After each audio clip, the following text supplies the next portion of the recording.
Islam adalah agama yang sejalan dengan fitrah manusia. Kenapa demikian? Karena fitrah itu artinya bersih, benar, dan pasti. Kenapa dikatakan demikian? Karena dia min fitratillah, dari fitrah Allah Subhanahu wa taala.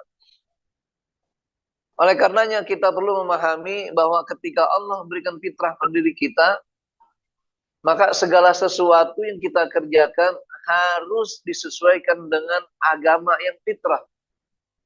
Itulah agama Islam.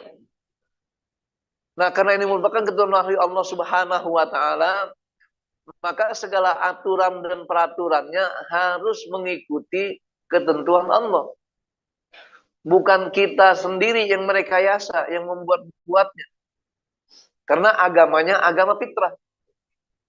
Maka dikatakan fitrah agama Islam ini sebagai parameter berfungsinya hati nurani untuk menentukan pilihan hidup kita di dunia. Bahwa hidup syarat dengan pilihan-pilihan. Dan pilihan itu biasanya hanya satu, kalau dua bukan milih. Gitu ya. Ya, yang namanya milih pasti satu, kalau dua rakus.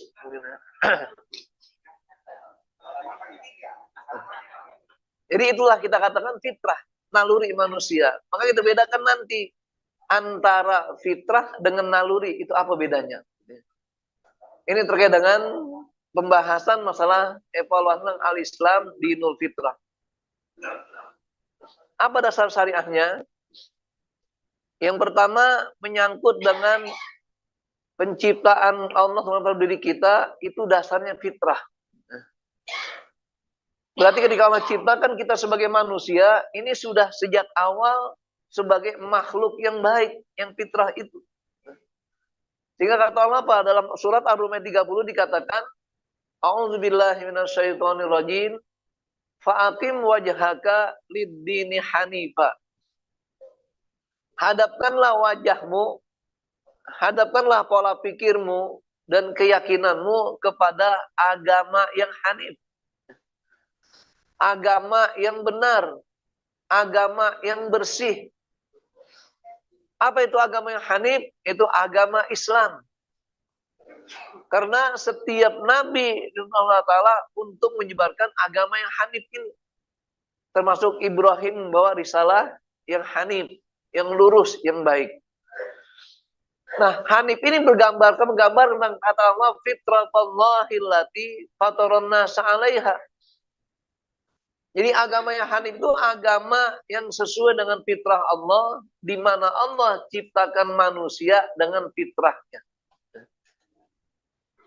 Jadi kita sebagai makhluk fitrah, makanya kitalah yang layak untuk beragama yang bersifat fitrah.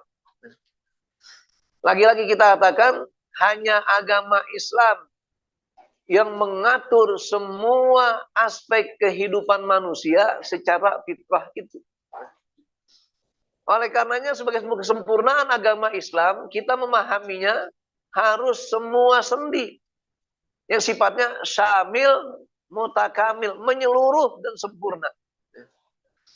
Dari mulai masalah tidur diatur dalam Islam, masalah makan diatur dalam Islam.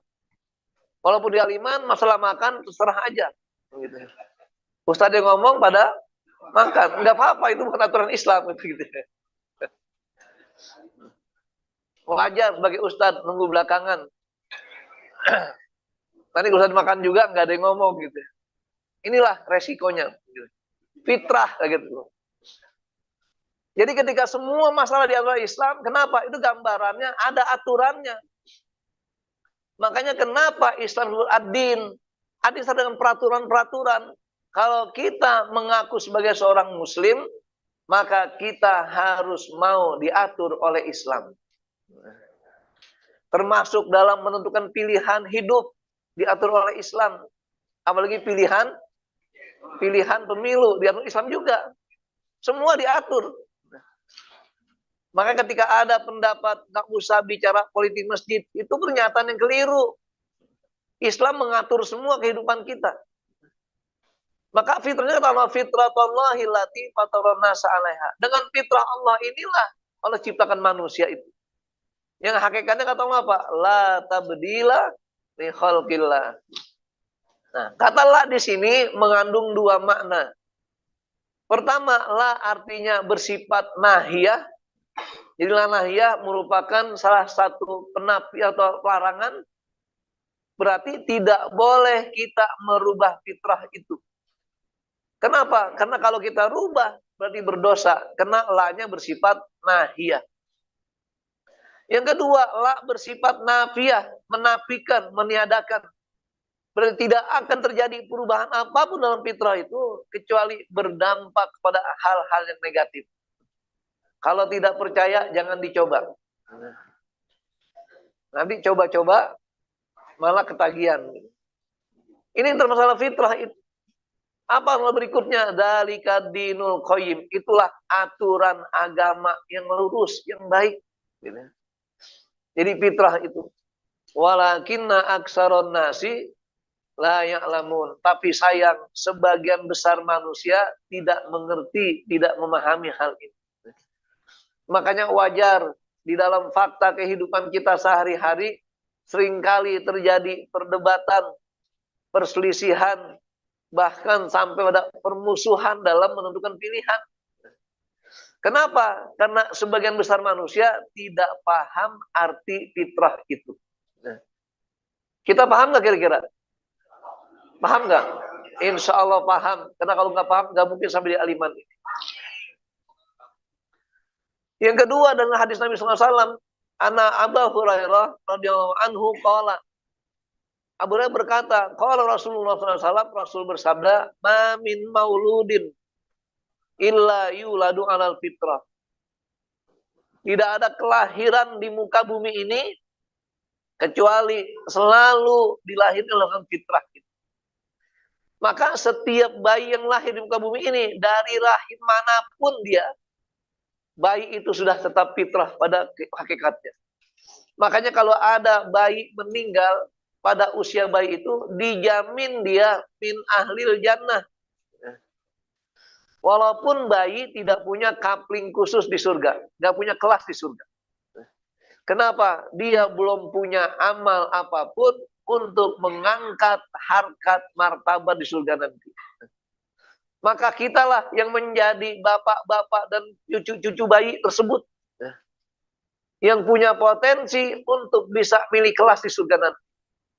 Kira-kira mau kelas berapa?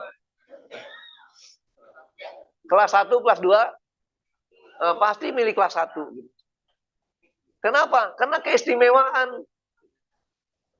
Ini menggambarkan bahwasanya setiap amal kita berpotensi pahala ataupun dosa kalau kita salah mengerjakan aturan tersebut.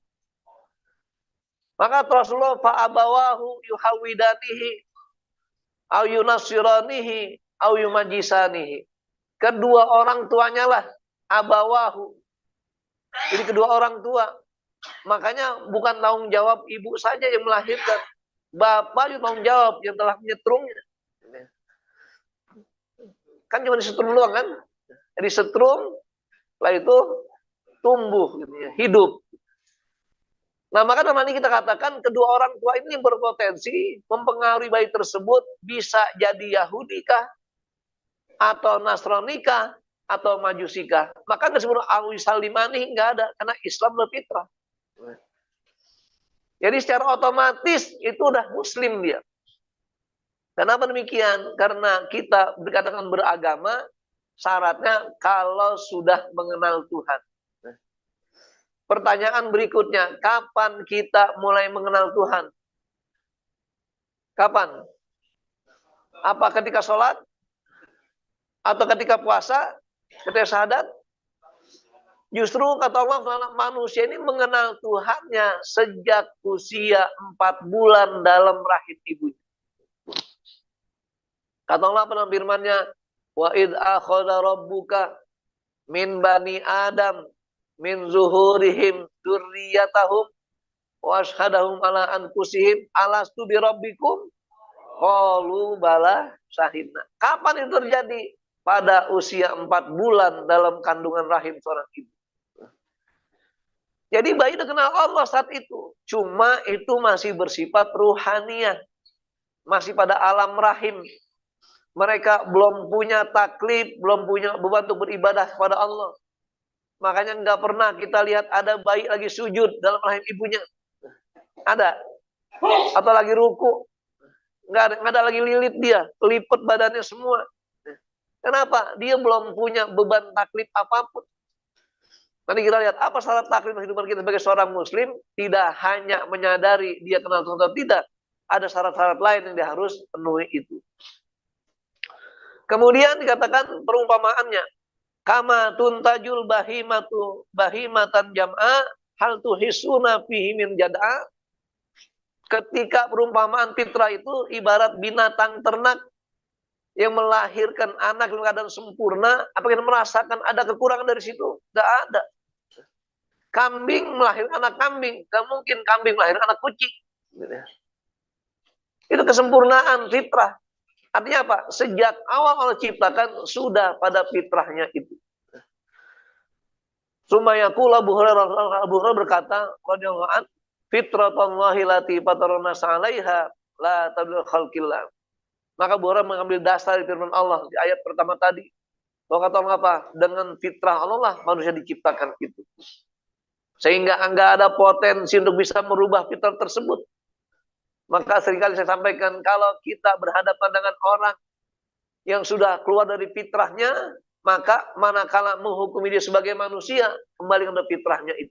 Terutama hak-hak hidupnya. Sebagai contoh, kan kadang ada manusia terlahir dalam keadaan laki-laki. Karena dia bergaulnya salah, akhirnya berubah jadi perempuan. Dengan cara apa? Dengan cara operasi kelamin, dia rubah sedemikian rupa. Dalam hukum Islam tetap disematkan dia hukum dasarnya, hukum fitrah. Itu sebagai laki-laki. Maka hukum waris pun begitu. Ketika ada yang berubah jenis kelaminnya atau berubah nalurinya itu, maka kembali pada fitrahnya semula. Karena kalau tadi la tabdila khalqillah, dua makna la di situ. Bisa la an-nahiyah, bisa la an-nafiyah. Kalau an-nahiyah, ketika melakukan perubahan, maka berdosa dia. Karena dilarang melakukan tindakan itu. Kalau la an-nafiyah, kata Allah, maka siapapun yang berubah itu akan berdampak negatif dari segala tindakan hidupnya tersebut. Ini terkait dengan jika mengalami hakikat fitrah yang menciptakan kita sebagai manusia ini. Nah, akibatnya apa kalau manusia mengikuti fitrahnya itu? Pada surat Al-A'raf 9 Allah katakan, A'udzubillahi minasyaitonirrajim. Walaqad zara'na li jahannama katsiran minal jinni wal ins. Sungguh telah kami tanamkan di neraka jahanam. Jadi tanamannya dimasukkan ke tempat yang paling dalam. Karena kalau nanam itu makin dalam, makin cepat suburnya kan. Iya. Ya nanam kan begitu. Nanam apa saja, kalau makin dalam makin banyak manfaatnya seterusnya. Kata Allah apa? Kami tanamkan manusia jin di neraka jahanam. Kenapa demikian? Kata Allah, lahum qulubul la yafqahuna biha. Karena mereka punya hati tapi tidak untuk berpikir. Ini unik dipahami. Hati untuk berpikir, maksudnya apa? Harus ada sinergisitas yang terjadi antara hati dengan otak kita, dengan akal kita. Karena akal posisi di tengah-tengah antara hati dengan hawa nafsu. Kalau akal didekatkan dengan hati, akan bijaksana berpikirnya. Akan baik nalar pikirnya itu. Tapi berdekatan dengan hawa nafsu, akan bias dan liar pemikiran itu. Itulah akal itu. Makanya jangan pernah memfatwakan sesuatu hanya bersandar pada akal biasa. Hendaknya akal yang berhubungan hati nurani kita. Karena jadikan istafti qalbak, tanya hatimu kalau kita ragu-ragu. Bukan tanya otakmu. Kecuali kehidupan sehari-hari, kadang-kadang orang sering ketika berbuat salah, dibilang apa? Kalau bahasa Arabnya, syagil mukhab. Gitu. Maksudnya apa? Gunakan otakmu. Nah kita pun begitu. Punya otak gak sih? Yang punya otak-otak gitu. Ini kembali ke ayat ini, bahwasanya Allah sudah tanamkan di situ. Di neraka jahanam, manusia dan jin, kenapa? Mereka punya hati, digunakan untuk berpikir. Kemudian walahum a'yunun la yubsiruna biha. Mereka punya pandangan, punya mata. Kenapa nggak digunakan untuk melihat sesuatu? Kan melihat itu sesuatu analisa ke depan, ke belakang. Ini kadang-kadang ada orang sudah dianalisa perbuatan itu tidak baik, masih juga didukung. Ini umpamanya. Udah jelaskan analisanya, jelas kejadiannya. Ke depan juga dipunya program seperti itu, tidak menjanjikan. Kok masih juga disupport? Gitu. Kenapa? Berarti kata Allah, walahum a'yunun la yubsiruna biha. Berikutnya, walahum adzanun la yasmauna biha. Mereka punya telinga, tidak digunakan untuk mendengar nasihat-nasihat. Biarlah angin berlalu, hanya pohon yang bergoyang, kaki tetap berpijak di situ. Kenapa? Enggak berperan bagi dia. Padahal dia punya telinga, mendengar nasihat-nasihat itu. Ulaika kal an'am. Kata Allah, perumpamaan manusia yang seperti itu seperti binatang ternak saja. Kenapa binatang ternak? Karena binatang ternak tergantung siapa yang bawa. Disuruh ngalor, ngidul, ngalor gitu. Disuruh ngidul. Kenapa? Tergantung yang bawa. Sama sekarang begitu, tergantung amplopnya. Mau dibawa kemana pun tergantung siapa yang membawanya. Tidak pernah berpikir, tidak pernah terlintas bagaimana menerima pandangan orang lain, nasihat orang. Maka Allah, ulaika kal an'am. Bal hum adol. Bahkan dia lebih sesat dari binatang. Kenapa sesat? Kalau binatang itu melanggar aturan, paling habis tanaman tetangga doang. Tapi kalau manusia adalah aturan, harta negara habis semua. Gitu ya. Itu kalau manusia. Gitu. Kenapa? Dia punya pikiran juga. Ini maka kata Allah, balhum adol. Dia lebih sesat, lebih berdampak bahaya bagi manusia ini. Ulaika humul ghafilun. Itulah mereka-mereka yang dicap sebagai orang yang lengah. Orang yang lalai. Orang yang tidak mau mengikuti aturan syariat agama Allah. Ini terkait dengan dasar syariahnya. Nah, apa terminologinya tentang fitrah itu? Fitrah pada manusia adalah sikap dan perilaku serta kecenderungan yang baik yang sesuai dengan fitrah Allah saat menciptakan manusia ini. Kalau kita katakan fitrah Allah, berarti itu fitrah Allah yang baik. Kenapa baik? Karena Allah tidak berkepentingan dengan siapapun, dengan apapun, dalam menetapkan satu hukumnya itu. Allah tidak bertanggung jawab pada siapapun, tapi kitalah kepada Allah Subhanahu wa taala. Allah berbuat apa saja, nggak ada yang protes. Nggak ada yang menyalahkannya. Tapi kalau manusia agar disalahkan, ikuti konsep Allah, aturan Allah. Makanya menurunkan agama sebagai aturan tersebut.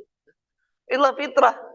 Makanya kalau kita bicara fitrah, berarti kita bicara udah dasarnya tentang aturan agama Allah. Bukan yang sebatas naluri kita saja. Apa beda dengan naluri? Berbeda hanya dengan naluri atau gorizah dalam bahasa Arab. Jadi al-gorizah itu dimiliki oleh setiap makhluk hidup. Baik dia binatang, jin, malaikat, tumbuh-tumbuhan punya gorizah, punya naluri masing-masing. Makanya salah satu kesalahan kita sebagai manusia ini, sekarang ini lebih banyak, lebih dominasi dengan paham-paham gorizah ketimbang paham-paham fitrah.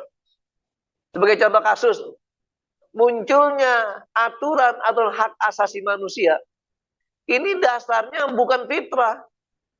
Dasarnya apa? Gorizah, naluri. Kalau naluri, apa dengan binatang? Sama-sama punya naluri.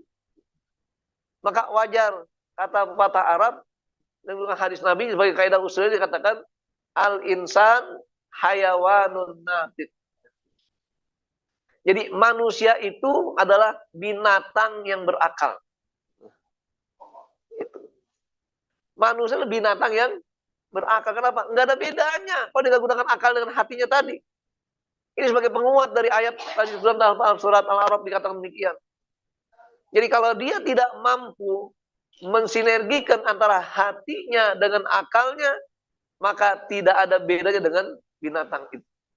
Ini terkait dengan bagaimana kita perbedaan antara naluri dengan gorizah ataupun fitrah dengan gorizah ini. Kalau fitrah jelas-jelas min fitratillah, fitrah Allah. Tapi kalau gorizah bawaan manusia masing-masing, bawaan makhluk hidup masing-masing.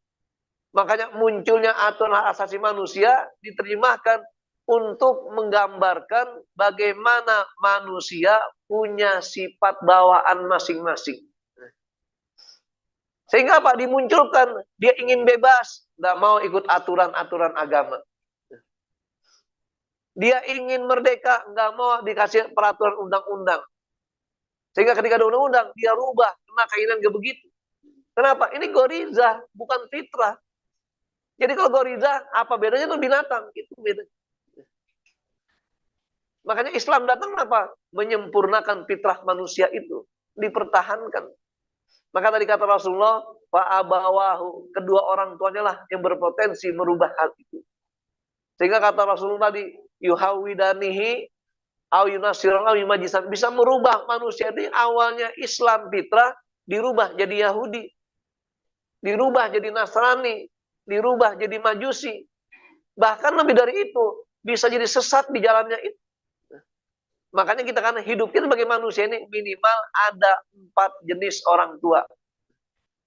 Ada orang tua yang melahirkan kita. Siapa itu?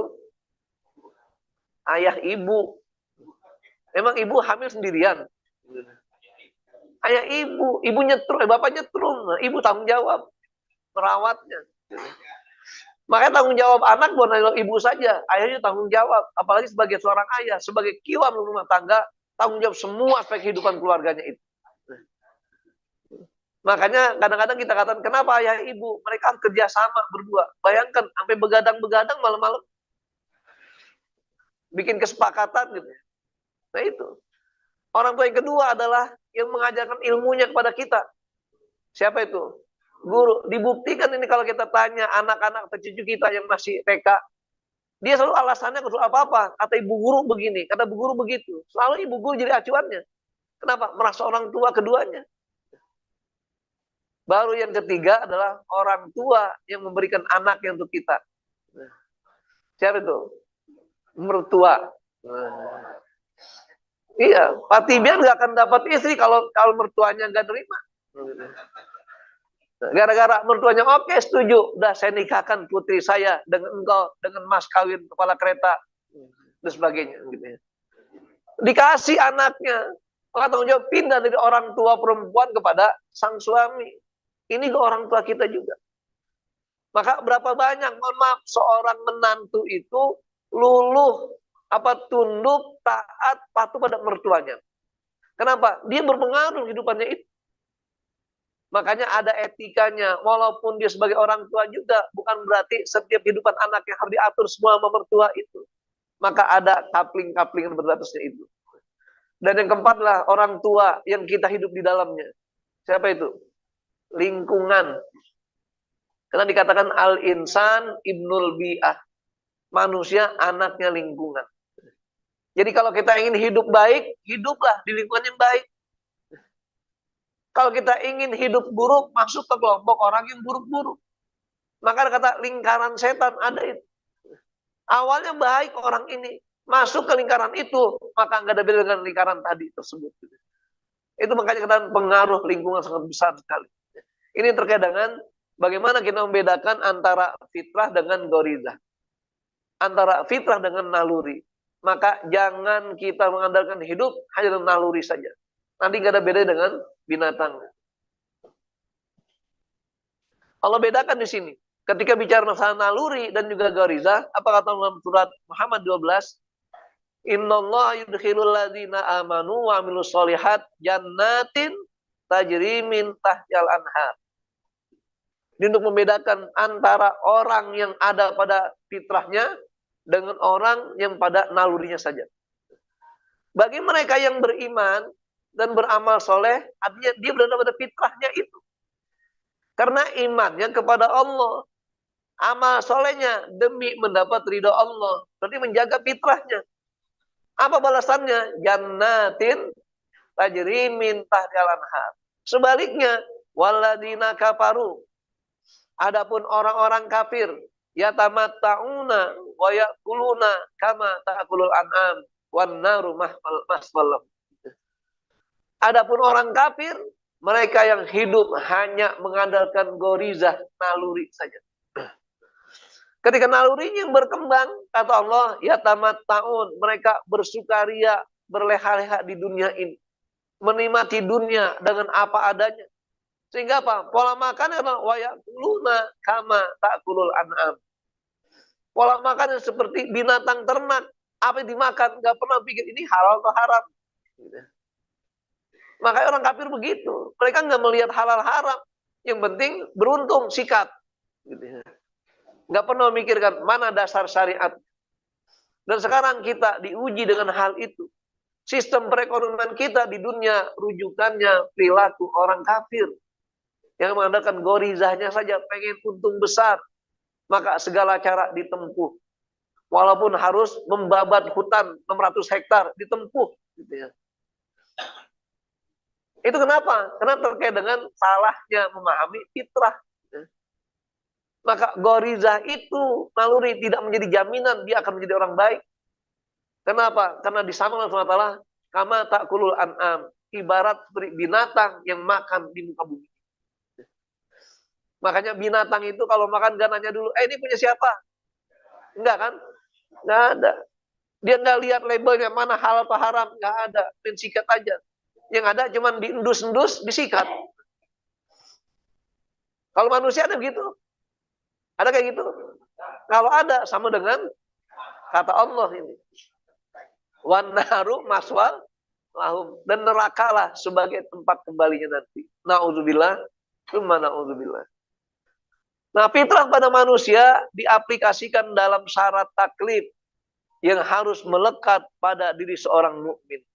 Maka setiap mukmin pasti mukallaf. Ya ingat, setiap mukmin pasti mukallaf. Tidak semua muslim itu mukallaf.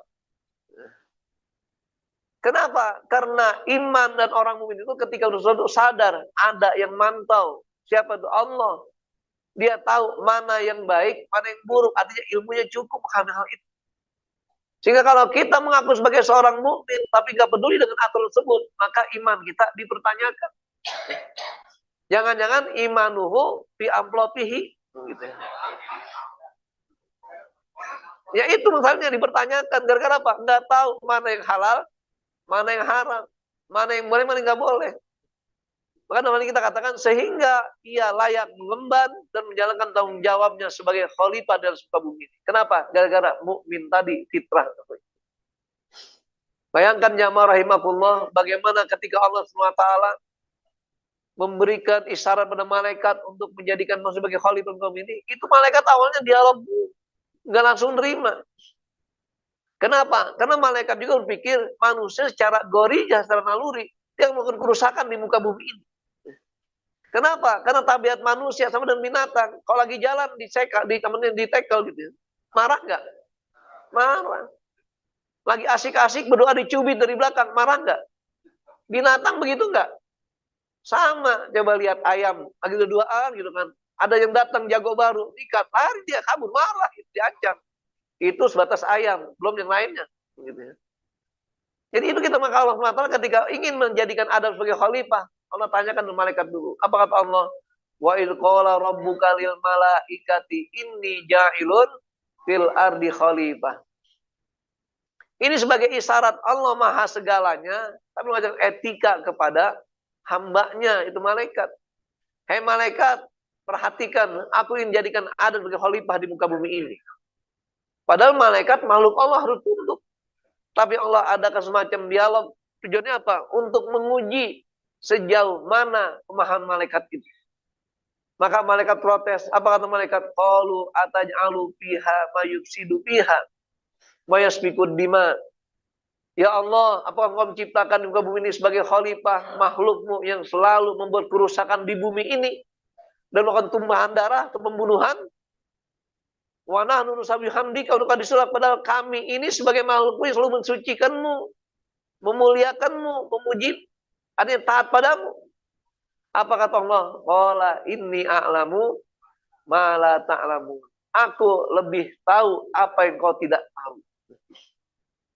Jadi hakikatnya hak prerogatif Allah. Tapi Allah kedepankan itu. Makanya kita pun begitu. Dilatih oleh Allah SWT agar punya rasa demokratis dalam hal ini.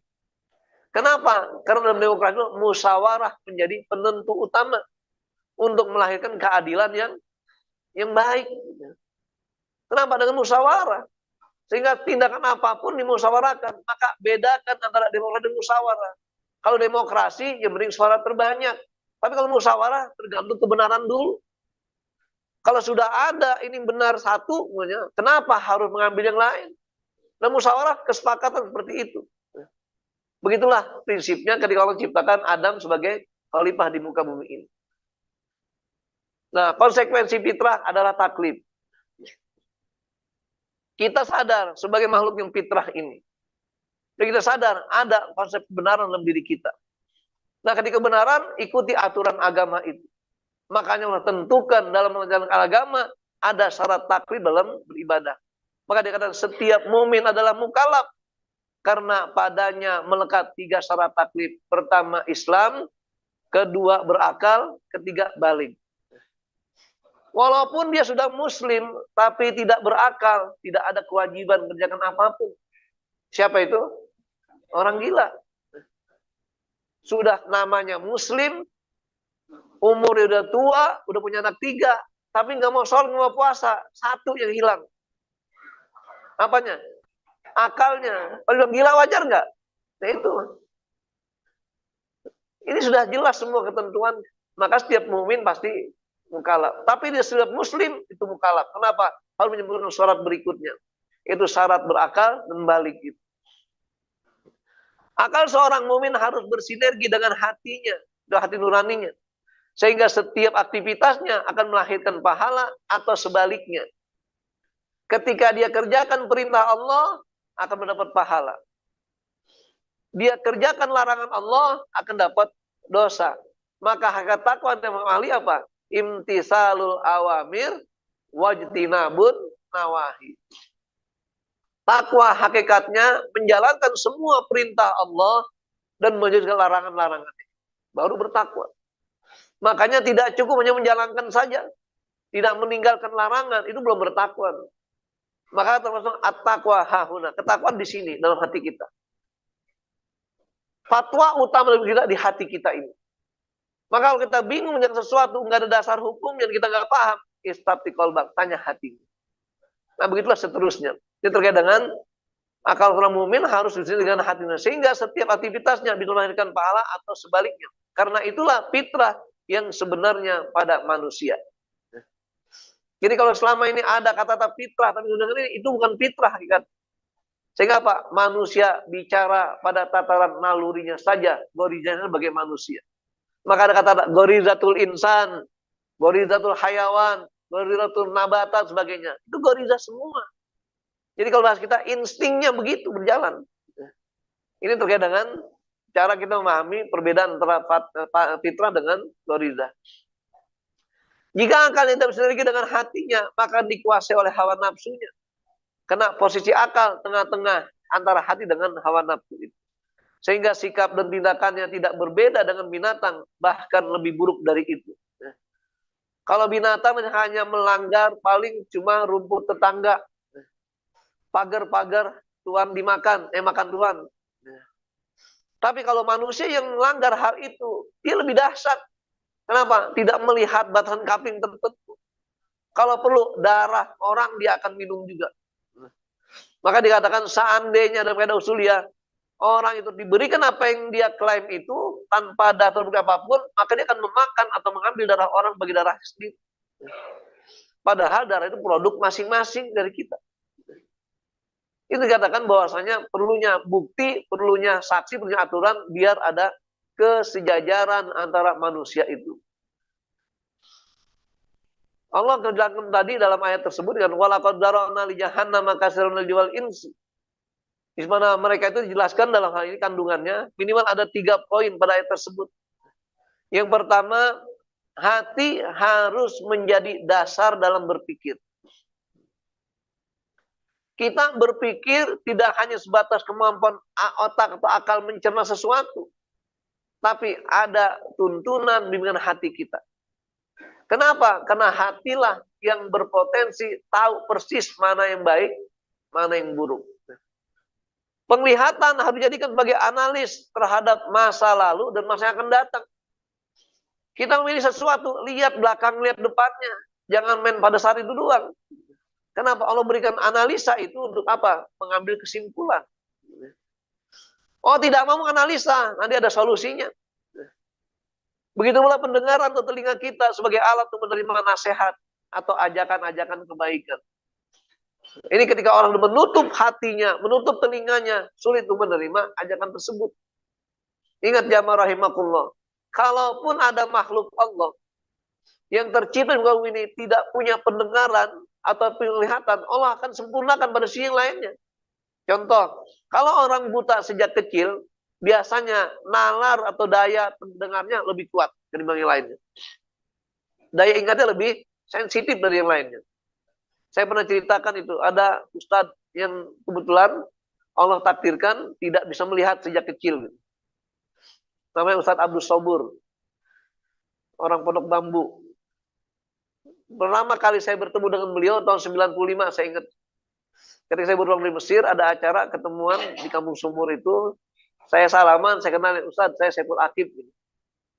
Sekitar tahun 2002 berikutnya, itu berarti 7 tahun berikutnya, saya ketemu lagi di daerah Cipinang, Pak, acara itu. Ternyata apa? Ketika saya salam, Ustadz Saiful Akib berarti. Bayangkan coba. Kenapa? Karena beliau sejak kecil nggak ngelihat. Tapi ini nih, cerdas kabarnya, sempurna betul. Maka di Mesir, orang buta itu punya tempat. Bahkan banyak dosen-dosen buta mereka. Hafiz Quran, dan bukunya banyak karangan beliau itu. Tapi dia sudah buta. Kenapa? Daya ingatnya begitu kuat. Jadi makanya sempurna Allah ciptakan. Ketika mungkin orang yang bisa mendengar, pandangan matanya di perjamuan Allah Ta'ala. Sehingga sangat sensitif melihat sesuatu.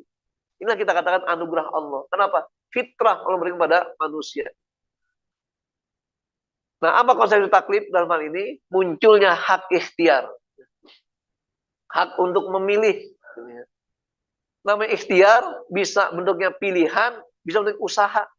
Maka jadi satu. Kata mukhtar itu bisa dipilih, bisa melakukan sesuatu. Apa tindakan-tindakan tersebut.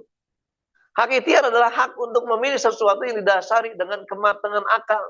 Sehingga melahirkan pahala atau sebaliknya. Bisa jadi dosa. Kenapa kesadaran akal itu? Karena Allah hakikatnya tidak akan menghitung manusia tanpa kesadaran akalnya. La yu'akhirukumullahu billaghwi fi aimanikum walakin bima kasabat qulubukum, kesadaran hati ini. Maka sinergi hati dengan akal untuk menemukan sesuatu itu. Kemudian kebaikan Allah Subhanahu wa taala kepada manusia adalah diberikan modal dasar untuk menjalankan taklid. Apa modal dasarnya? Pertama akal, kedua pendengaran, ketiga penglihatan. Dan kita lahir di muka bumi ini sudah ada kesempurnaan itu, tinggal perkembangannya. Ketika fitrah yang kita pilih, Allah arahkan dengan aturan agamanya. Maka salah satunya apa? Ketika disunahkan bayi baru lahir untuk diazankan di telinga kanan, tujuannya apa? Memperdengarkan kalimat tauhid awal-awal mula itu. Sehingga dia sudah bertauhid, bersaksi kepada Allah saat itu. Walaupun dia sudah bersaksi ketika masih usia 4 bulan untuk ibunya. Disempurnakan. Nanti ketika dia mulai dewasa, dia sadar, dia bersaksi lagi. Terutama ketika mau nikah, dibimbing oleh penghulu. Ayo katakan bersama, asyhadu alla ilaha illallah. Ada yang bilang bid'ah lagi. Gitu ya. Kenapa? Dia udah muslim. Memang syahadat harus sekali aja. Gitu ya. Syahadat setiap saat kita ucapkan. Bahkan ada kita katakan kasus. Gitu. Orang bersyahadat dianggap melakukan tindakan yang tidak sesuai dengan syariat. Gimana? Orang bersaksi sifatnya harus diulang-ulang. Gitu ya. Maka ungkapan bahasa Arab dengan fi'il mudhari, bukan fi'il madi. Asyhadu artinya saya bersaksi, saya akan bersaksi, saya akan terus selalu bersaksi. Begitu maknanya. Jadi persaksian tidak cukup sekali, terus menerus. Sampai mati pun harus bersaksi kepada Allah, tidak ada Tuhan selain Allah SWT.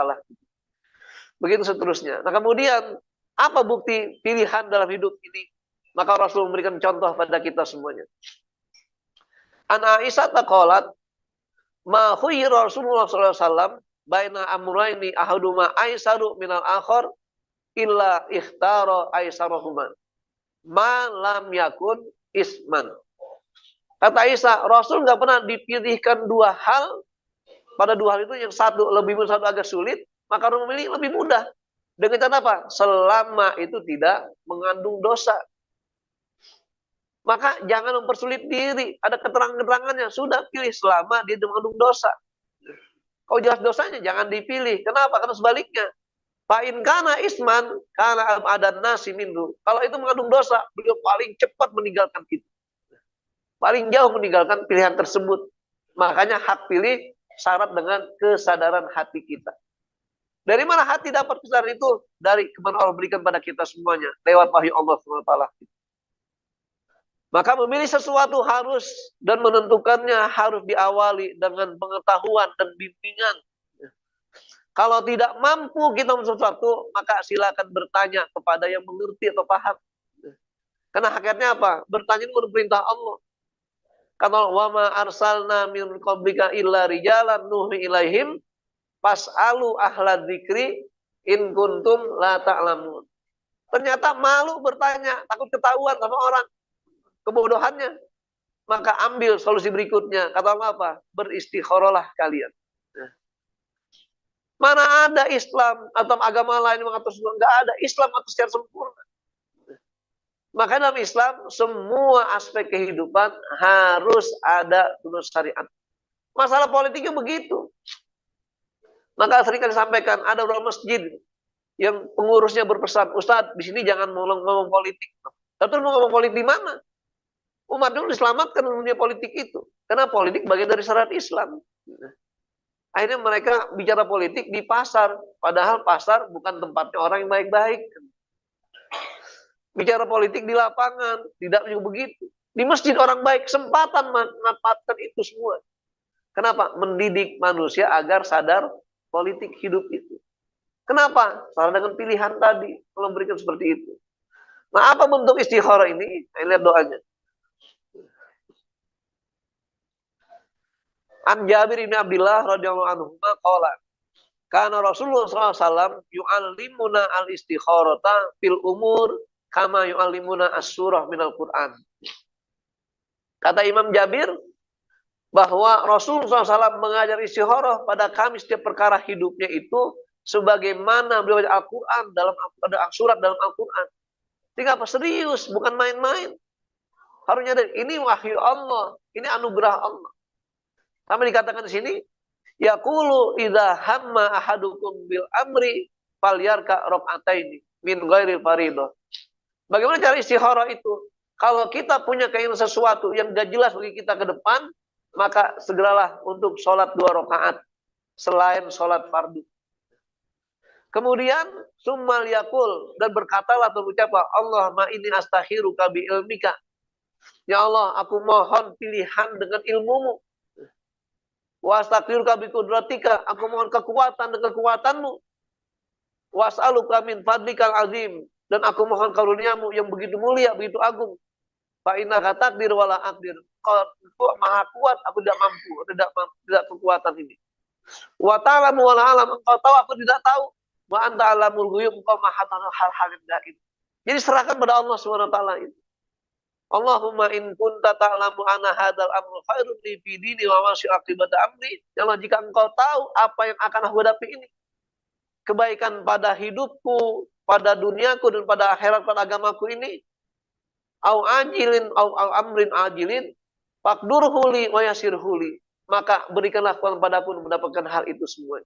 Jadi serahkan pada Allah Subhanahu wa taala. Summa barik li fihi, dan berkailah pilihan tersebut. Wa in kunta ta'lamu anna hadzal amru syarrun li fi dini wa ma'asi waqit amri au qala fi ajilin amri au ajilihi fasrifu anni wasrifni anhu. Kalau memang kau tahu itu buruk bagiku baik dalam kehidupanku, agama dan duniaku, maka kata Rasul sini wasrifu anni, jauhkan dia dariku. Wasrifni anhu, jauhkan aku dari permasalahan itu. Waqdur li al khaira, dan tetapkan padaku kebaikan. hai Sukana dimanapun berada, summa raddini atau ardini, summa kemudian ridhoilah pilihan tersebut. Itu artinya apa? Rasul memberikan contoh bagaimana bahasa yang kita sampaikan dalam berdoa ketika istikharah itu. Kenapa? Karena nggak mau menentukan hal-hal yang gaib ke depan itu. Makanya dari doa ini yang inti adalah pertama, pengajarannya secara serius seperti yang Al-Quran, istikharah itu. Yang kedua, menyerahkan ketapan kepada Allah setelah kita tidak tahu apa yang terjadi pada gaib ini. Kan hari esok gaib. Tanggal 14 gaib. Gaib nggak? Gaib. Masa yang akan datang masalahnya. Bilangan bisa berubah-ubah. Gaib. Kalau udah settingan sekian persen itu. Gaib. Kita nggak tahu bagaimana tindakan berikutnya. Nah, termasuk kita katakan ridho dengan ketetapan Allah seperti ridhonya kita dengan takdir Allah SWT. Inilah jamaah rahimakumullah. Jadi upaya kita memahami bagaimana peran Islam sebagai agama yang hanif, agama yang lurus, agama fitrah ditempatkan pada manusia yang fitrah juga. Kalau kita merasa orang yang fitrah, maka kembangkan paham dan syariat Islam kita. Beda halnya kalau sudah bosan dengan fitrah kita, maka keluar dari fitrah masuk pada goriza. Pada goriza nggak ada bedanya dengan binatang. Nauzubillah. Terima kasih saya kira itu. Silakan mungkin dilanjutkan. Ada yang mau komentar bertanya? Alhamdulillah semoga kita semua mendapatkan bagi yang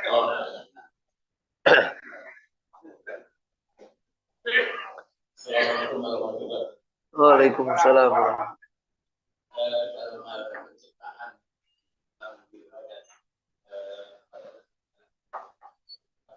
dalam penciptaan mengadakan yang buat itu ada kecualinya. Misalnya Adam diciptakan tanpa ayah. Iya. Bisa diciptakan tanpa ayah, bukan kecuali. Ya. Apakah dalam ini menyalahi aturan nomor 7? Kemudian yang kedua, ternyata di dalam penciptaan ada yang salah. Apakah ini kesalahan Allah? Allah itu tidak salah. Apakah ini disengaja? Ada yang kata tadi yang kebetulan disinggung tadi tentang operasi plastik. Kan ada juga yang sejak lahir itu dilakukan. Makanya ada hadis dari Ali yang menyebutkan untuk mengetahui kelamin dari janin, dari mana air kencing itu mengalir, apakah dari batangnya atau dari lubangnya. Jadi berarti ada ciptaan yang buat skenario. Mana penjelasannya? Masih. Assalamualaikum warahmatullahi wabarakatuh. Waalaikumsalam warahmatullahi wabarakatuh. Jamaah rahimakumullah. Inilah pentingnya kita bicara masalah takdir Allah Subhanahu wa taala. Makanya saya katakan kita bicara takdir kalau tauhid kita sempurna. Kalau nggak sempurna pasti banyak yang melenceng. Karena melenceng karena tadi Allah ciptakan manusia fitrah, tapi ada gorizah pada manusia itu. Gorizah itu yang membuat orang akhirnya merasa bebas untuk berpikir, berkarya, berpendapat. Kan akal terbatas. Kemampuan kita terbatas. Maka Allah turunkan fitrah itu berusaha biar Allah atur sedemikian rupa. Makanya agama dengan aturan. Nah sekarang masalah hakikat penciptaan Allah seperti manusia yang terlahir kadang tidak jelas kelaminnya. Dari mana? Ini bagian dari fitrah namanya. Maka manusia diuji oleh Allah SWT. Coba kamu analisa. Allah berikan pendengaran, berikan penglihatan. Gimana cara menyimpulkan? Nah ketika dengan sengaja dia merubah hakikat fitrah itu, dia berdosa. Kena la'an-nahiyah, larangan. Gitu. Tapi ketika nggak jelas, maka dia bisa berijtihad. Lagi-lagi tahu Allah SWT, innallaha inda dzanni abdi. Allah tergantung prasangka dari hambanya. Kapan? Iza zakaroni, kalau dia ingat sama Allah. Bukan menganalisa sesuatu lepas dari pantauan Allah. Makanya kita lihat, bedanya apa? Guru kimia di dalam menjalankan satu percampuran bahan kimia itu dengan cara tidak syariat, cuman kata-kata insya Allah. Kalau air dicampur ini pasti begitu. Enggak begitu, salah. Tapi kalau kita campur dengan ini, insya Allah akan begini. Kita masukkan kata insya Allah. Kenapa? Atas kehendak Allah. Maka dikatakan oleh Allah, ketika Nabi Muhammad menjanjikan sesuatu, akan disampaikan, ditegur sama Allah. Fala taqulanna li syai'in inni fa'ilun dzalika goda illa ayyasha Allah. Jadi selalu ada upaya kita menempatkan Allah dari segala sesuatunya. Nah, itu yang pertama, berkaitan bagaimana, bukan berarti sempurna, ini fitrah Allah tentukan. Lagi-lagi Allah berbuat sesuatu tidak dipertanyakan oleh siapapun. Allah nggak bertanggung jawab. Allah berarti otoriter. Allah zat segala-galanya. Kenapa otoriter? Karena dia tidak bergantung dengan siapapun. Kalau kita sebagai kepala negara bergantung dengan siapapun. Bergantung MPR dulu, MPR nggak mempan lagi sekarang. Bergantung pada rakyat, demo nggak didengerin. Kenapa? Mau otoriter, emang sama Allah. Maka jangan jadi Fir'aun kedua kali. Nah gitu prinsipnya. Jadi intinya apa? Ada aturannya. Jadi kalau sudah menentukan sesuatu, itu bagian kesempurnaan dari Allah SWT. Makanya kalau ada kekurangan dan solusi dalam tanda kita, itu biasanya apa? Muncul kekuatan yang lainnya. Contoh tadi, orang buta, telinganya dikuatkan oleh Allah. Dan tidak sedikit di Mesir itu dosen-dosen, profesor, pada buta mereka dari kecil. Dan naik kendaraan umum mereka sama-sama, nggak ada yang khusus gitu. Dan mereka nggak mau dikhususkan. Cuman kadang persepsi kita aja kadang-kadang kasihan sama mereka gitu. Kenapa? Sebagai naluri tadi gorizah manusia itu. Jadi intinya tidak ada kata salah dalam hal ini. Tidak ada kata apa yang tidak sempurna. Semua ada hikmah di balik itu semuanya. Dan kemudian ketika ada tadi kelamin dirubah dan operasi macam-macam. Kan yang tadi manusia Allah berikan akal untuk memikirkan sesuatu. Dia boleh menganalisa sesuatu, melihat azas manfaat. Tapi ketika melanggar syariat, dia nggak boleh terapkan. Umpamanya, kayak contoh yang sudah meninggal dunia. Siapa itu? Dorce. Gitu. Yang terlahir sebagai seorang laki-laki. Tiba-tiba konon katanya sudah operasi plastik, udah pernah dibuang kelamin laki-lakinya. Dengan perempuan. Ini kan menyalahi aturan. Apakah ketika dia tidak rubah? Kan enggak juga, karena kecenderungan tadi perilaku dan peribadatan hubungan antara manusia itu pendidikan. Makanya kecenderungan perilaku yang salah itu penyakit, jangan dibanggakan. Nah sekarang kita lihat di dunia ini orang-orang LGBT minta aturan undang-undang yang mayung mereka. Kenapa? Mereka merasa bangga dengan perilakunya itu. Ini kan kekeliruan. Maka seperti di Singapura, di Australia, di Korea, kemudian di mana lagi? Di Thailand. Itu menjadi biasa sudah. Kenapa? Karena mereka bukan bicara fitrah, bicara naluri manusia. Itu prinsipnya, maka kita tidak ada kata tidak kesempurnaan dalam hal ini. Nah, ketika Allah ciptakan Nabi Adam tanpa ayah, tanpa ibu, dengan tangan sendiri, ini kan awal mula manusia Allah ciptakan. Makanya Allah jadikan sebagai khalifah, kenapa? Manusia ciptakan dengan kehendak Allah SWT gitu. Maka ketika ditanya, bagaimana perumahan Isa yang tanpa ayah? Rasul menyampaikan dalam firman Allah mengatakan, inna masalah Isa indallah kama sali Adam. Artinya apa? Itu hak prerogatif Allah. Kalian nggak usah ikut campur. Jadi nggak bisa ikut campur. Sekarang orang banyak semi-semi Maryam. Iya, perempuan hamil bukan kata suaminya. Kebanyakan bingung dia gimana. Nah itu alhamdulillah. Nah itu makanya, itu kenapa? Gara-gara ingin ikut campur, gak bisa. Jadi udah urusan seperti itu, bagi masalah urusan ruh itu milik Allah. Kata Allah apa? Wa yas'alunaka 'anir ruh. Qulir ruh min amri rabbi, kata Rasulullah. Urusan Tuhanku. Wa ma utilu illa qalila. Kalian enggak dapat ilmu ini kecuali sedikit saja. Makanya jangan kita maksimalkan hal itu.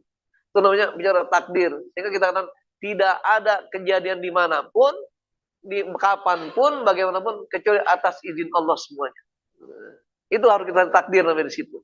Makanya kata Imam Ali, al-imanu bil qadar la yunafi masyiatal bashar. Walaupun kita beriman dengan takdir, bukan menafikan artinya harkat, martabat, perbuatan manusia. Tetap dihargai. Ini terkait dengan masalah takdir. Gitu ya. Gimana? Udah nyambung? Nah, nanti membahas khusus bulan Ramadan tentang takdir. Kalau tahun lagi pada bersih semua tuh enak nyampeinnya. Kalau begini lagi kurang fit gitu ya. Baik, ini ada pertanyaan dari di Zoom ini. Ada Pak Sri Bintoro. Kedengeran nggak suaranya? Coba Pak Bintoro. Assalamualaikum warahmatullahi wabarakatuh. Assalamualaikum warahmatullahi wabarakatuh.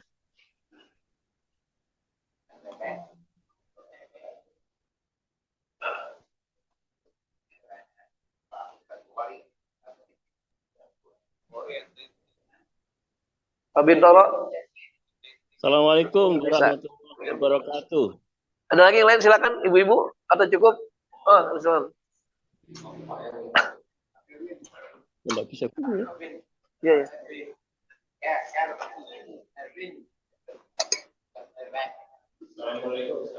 Waalaikumsalam. Pakai cat saja, suruh pakai cat saja.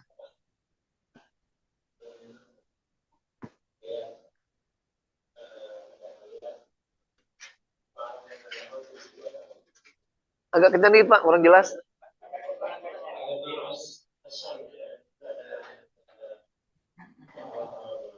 Iya. Iya. Ciptakan sama Allah. Betul.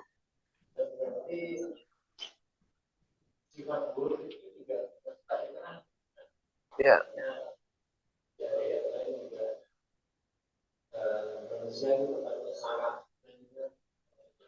Baik.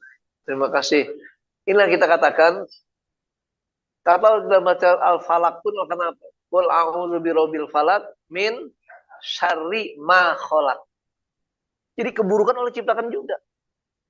Makanya Rasul ajarkan doa kepada kita, kalau kita berhadapan dengan keburukan di depan mengancam kita, apa doanya?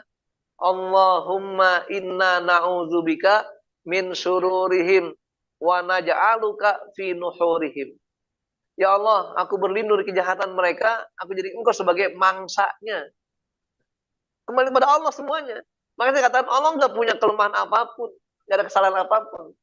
Makanya gimana biar Allah menilai manusia baik atau buruk? Allah berikan akal pada manusia. Makanya binatang mencuri tumbuhan orang, kena dosa nggak? Nggak punya akal.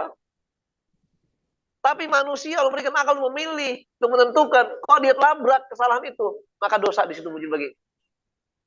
Gitu Pak ya? Memang ciptaan Allah semua, kebaikan buruk milik Allah SWT. Bahkan kita dalam takdir mungkin dapat, kita harus percaya dengan takdir Allah, baik yang baik untuk buruk sekali. Tapi Allah berikan akal sebagai modal. Makanya Allah berikan modal pada tiga itu. Ada akal, ada hati, hawa nafsu. Ini modal yang tiga-tiga ini. Nah, Bapak tempatkan di mana posisinya? Kalau akal nebengnya kepada hawa nafsu, maka menjadi ahli su. Kalau kita tempatkan akal pada hati nurani, ahli hidayah di situ. Kenapa Allah berikan hidayah pada kita dengan kedekatan akal dengan hati kita? Maka disitulah terjadi namanya kelipatan pahala dan juga penilaian dosa dari Allah di situ. Kenapa? Karena rupanya untuk berbuat baik lebih berat daripada berbuat buruk. Kalau nggak percaya, silakan rasakan. Itu kan rasakan, bukan kerjakan gitu. Itu tantangannya besar. Jadi untuk menampilkan kebenaran kaum ini nggak sepele Pak. Kayak sekarang kita ingin memperjuangkan gimana biar kebaikan itu menang, nggak sepele itu. Banyak hadangannya, banyak tantangannya, banyak perjuangan, banyak godaannya, banyak sogokannya, kan gitu. Nah, begitu seterusnya. Iya, betul. Loh, kan salah itu kan ketika terbukti berikutnya salah, bukan salah diijtihadkan keliru. Jadi manusia mengira sesuatu itu. Kalau udah terjadi, sekarang belum terjadi, masih bisa milih. Oh, melihat salahnya, kan bego namanya. Begitu. Begitu. Kan tadi analisa itu pemahaman kita dengan akal sehat kita, pandangan mata hati kita. Analisa. Ya ikhlas itu akan datang. Kok dipilih malah salah? Kan bego berarti. Kalau saya udah pilih itu untuk bersama-sama, ijtihad ulama sudah pilih. Ternyata masih nggak menang juga, itu kesalahan, dapat pahala. Nah begitu caranya, jangan salah makanya Pak Tini harus diskusi terus biar nggak salah. Baik, cukup sekian sampai Allah. Kalau kita memberikan pada kita ilmu yang bermanfaat bagi kita semuanya. Assalamualaikum warahmatullahi wabarakatuh.